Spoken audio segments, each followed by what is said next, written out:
Kenny, is this how you envision Ty Jerome's first ever playoff game going? No. I mean, I should have, but because he's kind of done it all year. But, he had to, slow down a little with that injury, so.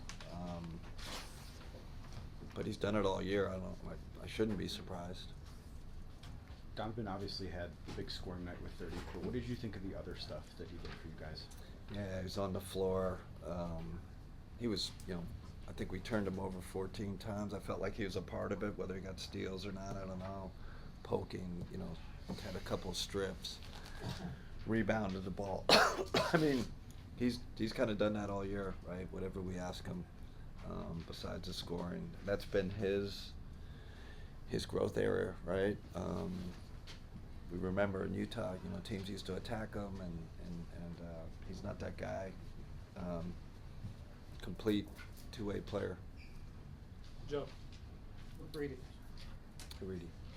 Kenny, Darius got off to a slow start, but how did you feel like he kind of rebounded and Yeah, from there? yeah. I thought he was a little more patient. I thought in the first half he was almost going too fast, and they're great at, they crowd their paint and they shrink the court on you. So I thought in the second half he was just more patient, and obviously started hitting his threes. That helps, but little sped up in the first half, but he turned it around. I love how he competed defensively. That's one thing about Darius. Like, I know teams try to pick on him, right? And they bring him into pick and roll. But I thought tonight he was, whether he got on a switch or had to fight Bam in the post, he really guarded tonight. That was a big key for us. Ash. With Donovan, I know he was struggling from three early, but it just seemed like he was getting whatever he wanted inside and driving to the basket. Just what was he doing well there tonight? Yeah, I mean, it's a little bit. Yeah, it was 0 for 5 to start from three, and I thought he started driving the ball, getting into paint, playing off two. Using his strength. But second half, he had two huge threes for us. And it's tough. That's why he's a great player. He can do both. He can, get in the lane, bump you, finish, and then and he's a great shooter. Just a complete player. I mean, along those lines, like the intangibles, like thinking about in the second quarter, he has that little floater where he comes in off the baseline, sprints down, forces a jump ball, like those kind of things. How valuable is that when it's your star player? Yeah, it's your leader too. Yeah. You lead by example. He doesn't, he's not the guy in the film room saying, he leads by example. Whatever we ask him to do, he'll do. If we ask him to play boxing one on somebody, he'll do it. He never shies from, shies away when we ask him to do the dirty work. Chris. Hey Kenny, for Ty, this was his first ever playoff game. What does it say about him that he's able to do this with that? He's just got supreme confidence in himself. He's got that, and he's got swagger, right? Like and then he's got the IQ, super high IQ. So, everybody's going to talk about the scoring. The play I remember was when he got downhill and made that lefty pocket pass to J.A. for the layup. Obviously, they went zone. I think he kind of shot him out of the zone, hit 2 threes in the zone. So he did it all tonight. And then, defensively smart, in the right position. Turned the game for us. You mentioned his swagger. How much do you feel like your guys feed off of that from Ty? They laugh at him, like, because he was like this kind of bit player, and he was still doing the swag stuff, and they kind of like, who is this, a little bit like, who does this guy think he is? Now it's almost become like a running joke amongst the team, and in a good way, right? Good spirit. Usually kind of role players off the bench don't have that, but we need that. We had that with George. George was kind of our, fun-loving and so he's kind of really taken hold of that, that piece on this team. Cam. You guys talked about this being a physical game. Yeah. Jared Allen, 11 rebounds Yeah. today. What kind of impact did he have on that physicality factor? It's great.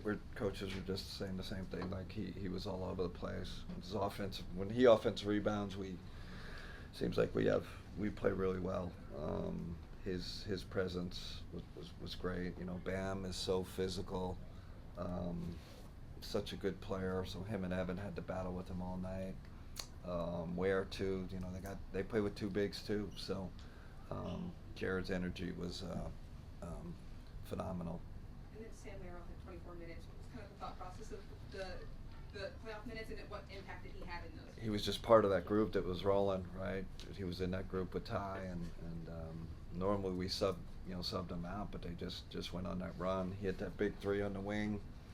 You know, I was ready to sub, and it's like, no, we got to stay with this group, and you know, it gives you floor spacing, and then way underrated defender. Joe B. Talked a lot about the really good individual performances you guys had tonight. But what did you think about how the Cavs played collectively, game one? I wouldn't say it was our. I think we played super hard, competitive. I thought we kind of made some unforced errors. Just some, decision making was not elite. And I think they have something to do with that, right? Especially the way they crowd the paint, and then they play the zone, so your decision making's got to be on point.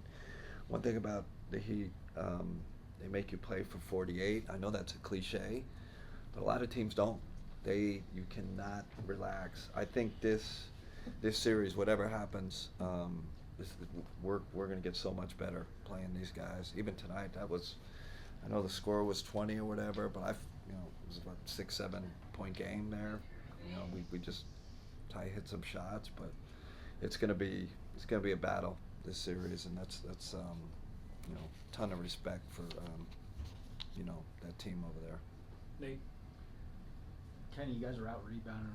Yeah. Out rebounding overall, but what did you think of that? And also a follow up on Evan Mobley didn't have any rebounds in the first half. It was just such an odd stat. Yeah, I mean, listen, Bam is,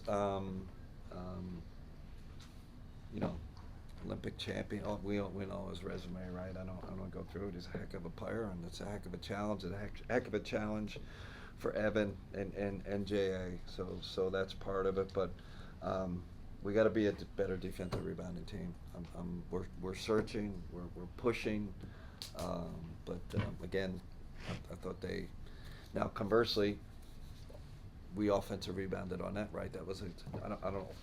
We got to figure out how to get more of a balance, right? We're still tilted too much on the offensive end. We got to figure out the defensive rebounding piece, because against this team that'll knock you out. Jason. With as much as you guys have played zone and even pulled some parts of Miami zone and Yeah. yours, how much does that help you attack their zone? Not really. I think it was more we were prepared for it. We knew, I knew they were going to come in here, maybe a little fatigued. Usually when you're fatigued, you're like, man, we're going to, I know we do it, play zone when your guys are a little bit tired. So we knew it was coming. It still gave us some issues, right? Especially early. And you know how it is. You get an open shot against the zone, you miss it.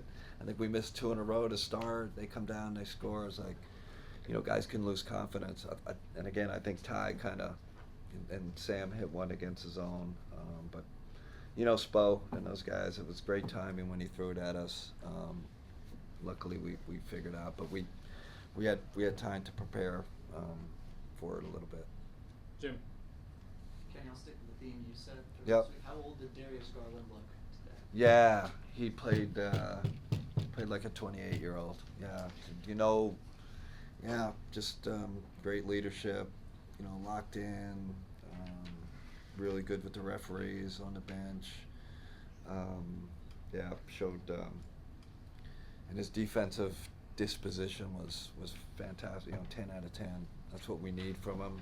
We know teams are going to bring him into the action. Thought he was great tonight. And if he continues this, what does that team going forward? I mean, when he plays like that, we're, you know, you're close to unbeatable, you know, and when he shoots out, he's that important to us. And he's got to defend like he defended tonight. And like I said in the second half, I thought it was really, really good offensively. Ethan. Coach, obviously knowing that Ty was only in this game for so long, but you understand what he's able to bring on the defensive end as well. When teams are able to attack him and you still stuck with a lineup with Darius and Ty, how does that manage and how does that balance out with their offense? Yeah, I mean, you know, that was we talked about it on the bench, right? Because we had a lead and you want to get your best defenders in there, but he was playing so phenomenal. We just had to keep him in. And you know, Ty's bigger than you think. You know, 6'5", 6'6", and he's so smart. You know, get blown by sometimes, it happens, but he's always in the right spot, gets steals and big rebounds. So we're not like a frail man. We got to get Ty out. You know, it's just sometimes we have better defenders on the bench. So we're gonna play that game the rest of the playoffs. You're gonna say, why didn't we play this guy? How come this guy didn't come in? Tonight it was his turn. Next game it'll be somebody else. Knowing that Evan had 0 rebounds in that first half, as Nate mentioned earlier, was there a message to get him to have 7 rebounds in that second half from somebody? No, I mean, we just talked about it at halftime. Like that was, we don't try to give him too much noise, right? And that was the thing. We got to rebound better. We got to, Evan. These guys are so coachable. He's so coachable. He understood he had to pick up his physicality. And you know, the assistant coaches are individually in guys' ears, you know, as they come out. So we have our team message, but I'm sure they hit him on it and better job in the second half.